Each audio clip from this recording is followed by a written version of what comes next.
Another point, another thing, bro, that could happen if you are involved in some kind of madness like this. When you go home and you think about what just happened, do you think that you will be normal?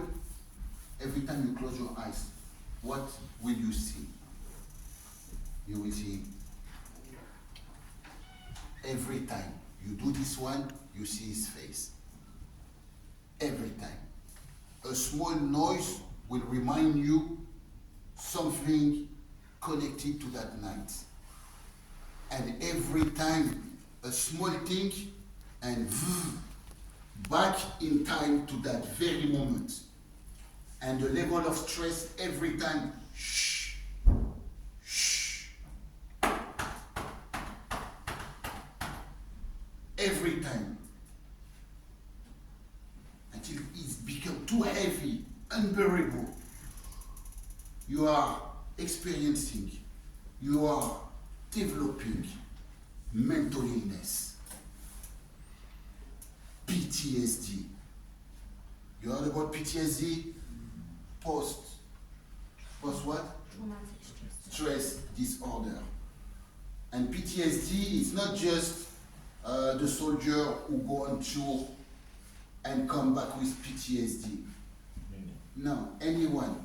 Work-related stress, violence, you develop PTSD. Your mind is cracking. So guys, that was the first of the 6 questions that I will ask you. We'll also talk about mental illness. We'll also talk about something called positional asphyxia. Anyone heard about positional asphyxia? Anyone heard about someone called George Floyd? Yeah? America, George Floyd, Black Lives Matter, yeah? He died from something called positional asphyxia. Positional asphyxia is when you use excessive force on someone and you pin that person against the floor or against the wall, right? And the force that you use is such that you squeeze him so hard that he can't what? Breathe. He can't breathe. Remember George Floyd, what he was screaming? Yeah? I cannot breathe. I can't, yeah? Because it was squeezed against the... Now there is no oxygen going to your brain, we have a serious problem. Brain damage. Brain damage.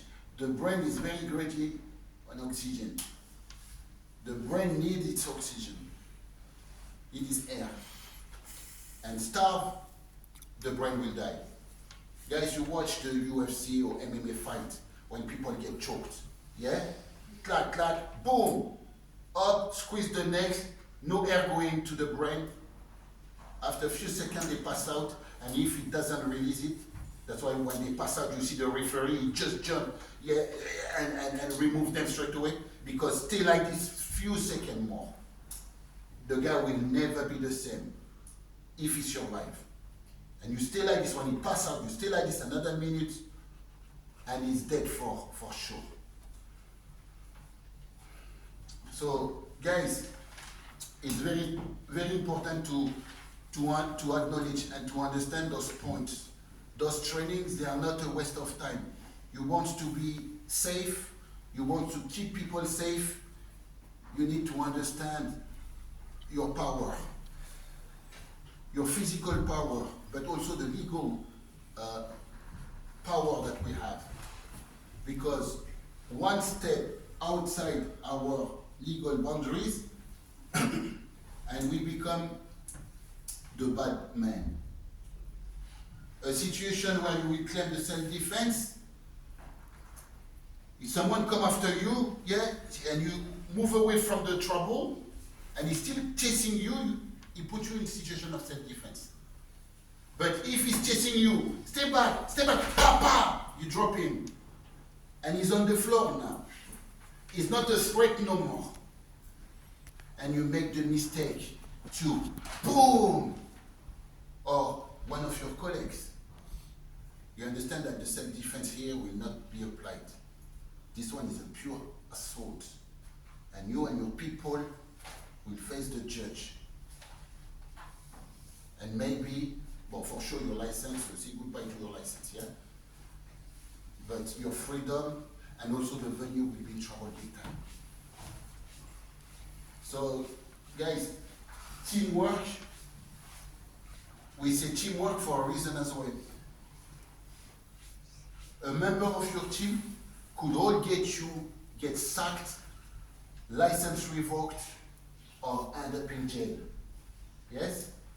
The member of your team. So choose your team well.